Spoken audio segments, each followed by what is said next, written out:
देखिए, माननीय मुख्यमंत्री जी के आदेश पर ये मुकदमा 10 दिन पहले दर्ज हुआ था।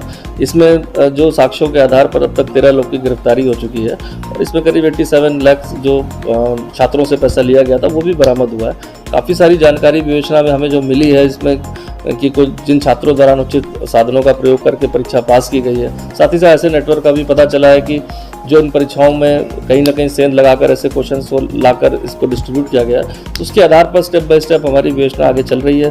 13 लोग में जिसमें साक्ष्य आ चुके थे उनकी गिरफ्तारी की जा चुकी है, क्योंकि विभिन्न टीमें हमारी काम कर रही हैं। अन्य सोर्सेज से भी हमें जो इन्फॉर्मेशन मिल रही है उसको हम वेरीफाई कर रहे हैं। क्योंकि संवेदनशील प्रकरण है, इसमें सभी तथ्यों को, सही सबूतों के आधार पर ही हम इसमें आगे बढ़ रहे हैं। तो आने वाले समय में जो भी साक्ष्य उपलब्ध होंगे इस पर आगे भी कार्रवाई इसमें जारी रहेगी।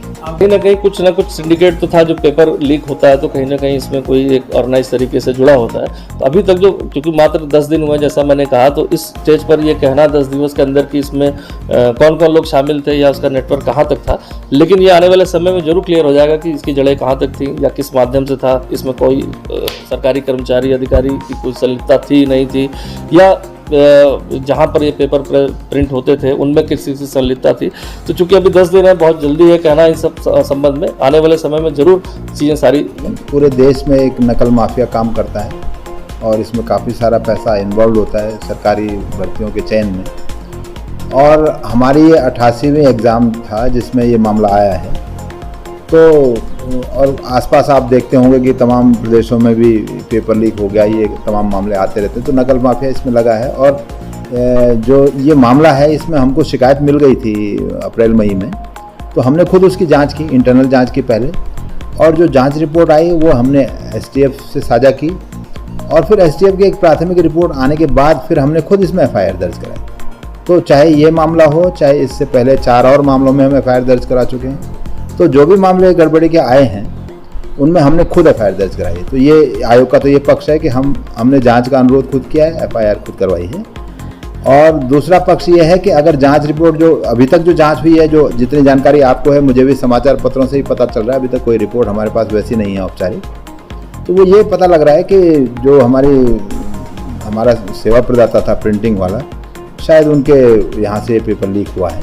बाकी जो आगे जांच में पता लगेगा कि किस तरह से हुआ है और कहाँ तक ये गया है, वो सब जांच का हिस्सा है।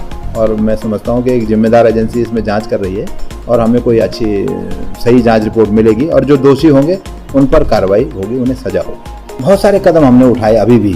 जैसे शुरू में 2 मामले आए थे जिसमें ओएमआर में छेड़छाड़ का मामला पता लग गया था या हमारे संज्ञान में आया था, उसमें भी हमने एफआईआर की है। और फिर उसके बाद हमने 3 कॉपी रखनी शुरू की ओएमआर की, और उसमें से 1 कॉपी हमेशा रिजल्ट दिखने तक ट्रेजरी में ही रहती है, उसमें कोई चेंज नहीं कर सकता। तो वो एक व्यवस्था हमने अपनाई। उसके बाद डमी कैंडिडेट्स का मामला एलटी में आया था कि कुछ डमी कैंडिडेट बैठ गए हैं, तो उसलिए फिर हमने हर एग्जाम में बायोमेट्रिक लेना शुरू किया और अब हम हर परीक्षा में बायोमेट्रिक उपस्थिति ले रहे हैं, उनका अंगूठा निशान, उनका फोटो ले रहे हैं।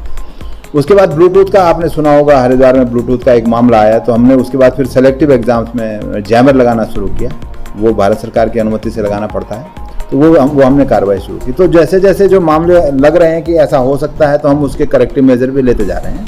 और अब ये मामला चूँकि ऐसा आया है कि प्रिंटिंग का जो चूँकि पहली बार हमारे यहाँ तो पहली बार 88 एग्ज़ाम में ये इस तरह से पेपर लीक का मामला आ रहा है।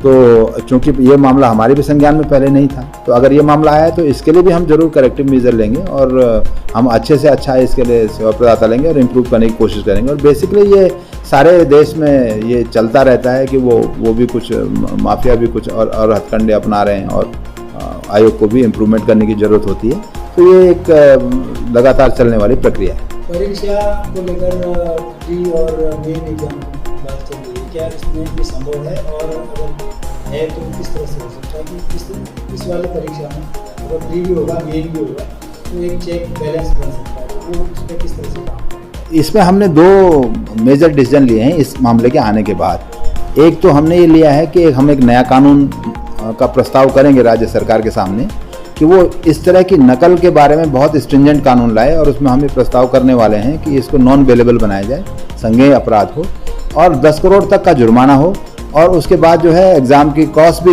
रिकवर की जा सके, और जो ज़रूरत पड़े तो उनके घर वगैरह संपत्ति की कुर्की की जा सके जिन्होंने इस तरह से धन इकट्ठा किया। तो एक तो ये कानून का हमने प्रस्ताव तैयार कर रहे हैं आयोग, और राज्य सरकार के से अनुरोध करेंगे उसे विचार करने के लिए।